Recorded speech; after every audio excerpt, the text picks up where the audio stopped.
John Wick was initially supposed to feature just 3 kills. Imagine only 3 kills in a movie famous for its relentless action. But then Keanu Reeves came on board, and everything changed. Let's find out how a film planned with so few action scenes became the non-stop thrill ride we can't get enough of.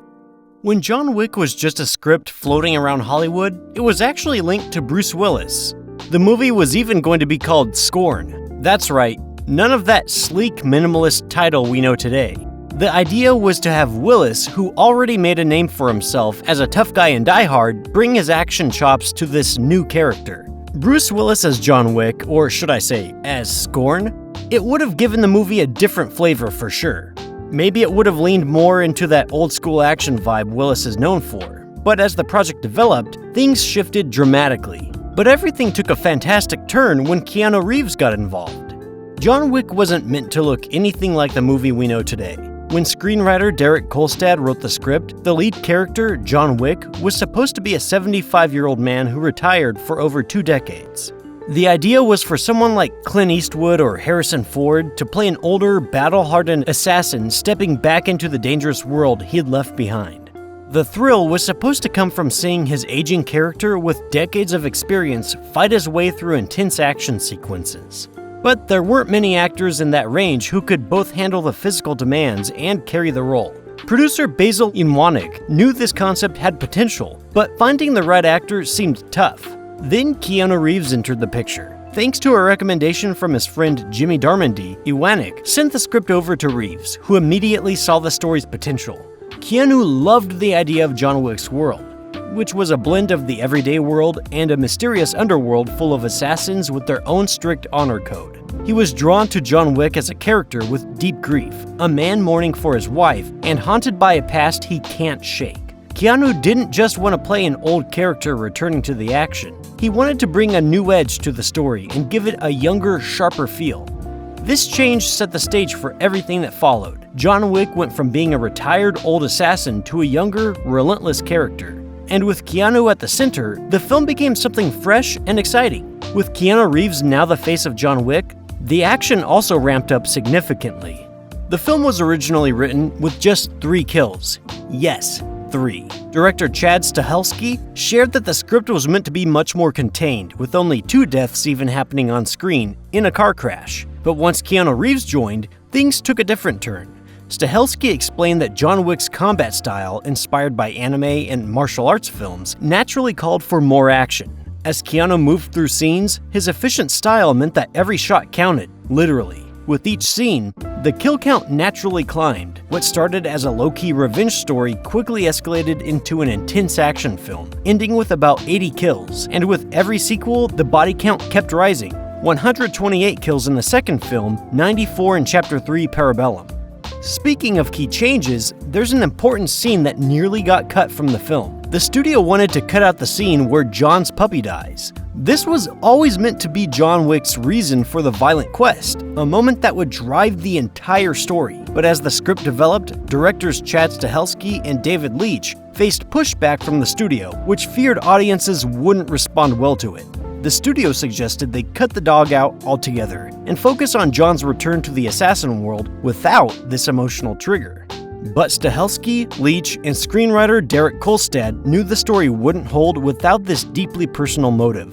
The directors argued that John's connection to the puppy brought an emotional depth that justified his revenge. Without it, there would be no soul to his character or humor to the story, as that moment was essential for John's journey. Their fight to keep the scene paid off during test screenings. When the audience reacted strongly to the dog's death, the team knew they'd made the right call. And while we're peeling back the layers, what about the way it all ends? The original ending of John Wick was actually very different. Director Chad Stahelski revealed that they initially filmed a version where John Wick was clearly shown alive at the end. However, when they tested this ending with audiences, the feedback was clear. People preferred a more ambiguous fate for the character. So, Stahelski and Keanu Reeves decided to keep the mystery alive, opting for the open-ended finish that made it into the final cut. Stahelski also shared why they felt the need to create a 4th movie in the first place. After Chapter 3 Parabellum, both he and Reeves felt they hadn't quite delivered the perfect ending for the series. It left them wanting to go back and do right by the character and the world they loved. Inspired by the samurai philosophy outlined in Hagakure, a warrior guidebook by Yamamoto Tsunetomo, they decided that John's story should be about a meaningful end.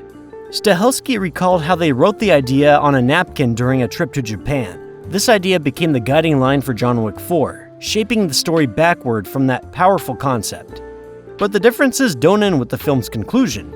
The comics introduce another surprising twist about John's preferences.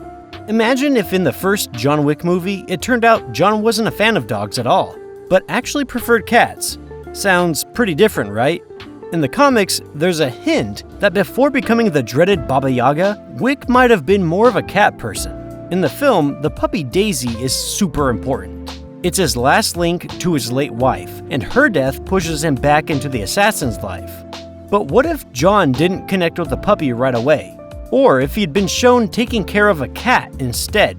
This shift could have given us a fresh angle on why John picks up his guns again. Plus, showing John as a cat guy could have added a softer side to his tough guy image. We're used to seeing him as an unstoppable force, but a cat could have shown a quieter, more thoughtful side of him. When we first meet Lance Reddick's character, Karen, in John Wick, he's the composed clerk at the Continental who seems to know John quite well, not just because of his fearsome reputation. The films give us a glimpse of the report, but it's the John Wick comics that really dive into the backstory of their relationship, offering some cool details. In the comics, which are set before John becomes deeply entangled in the underworld, there's a moment where John and Charon first cross paths. It happens quite dramatically. John saves Charon from an assassination attempt. Imagine that Charon's in trouble, and out of nowhere, John steps in and saves the day by taking out the attackers with his signature headshots. This act of bravery earns him Charon's respect and gratitude right from the get-go. Following this intense encounter, Charon introduces John to the world of the Continental more intimately by bringing him to a branch in El Paso, Texas. From then on, Charon acts almost like a guardian angel to John throughout the comic series. In the films, we're introduced to John as a retired hitman who gets pulled back into the underworld after a personal tragedy. He's known for being a legendary assassin with a specific skill set that makes him almost unbeatable. The movies focus a lot on the idea of him being the ultimate contract killer within a vast network of organized crime. But in the comics, things go a bit differently. Even though John calls himself a freelancer throughout the 5-issue series, he's not out doing typical assassin jobs. Instead, he's all about settling a score with a group called the Three Bills. This mission turns him into more of a one-man vigilante rather than the professional hitman for hire we see in the movies. He's not working for anyone. He's just out there on his own personal mission. Despite John not taking on any contracts in the comics, his incredible skills don't go unnoticed. The Russians hear about what he can do, and they spend the rest of the series trying to get him to join them. This shows that even when he's not the typical assassin, John Wick's reputation is still so strong that it pulls in attention from major players in the underworld. Thanks for watching! If you enjoyed this video, hit the like button, and don't forget to subscribe to Tinseltown Unscripted for more content like this.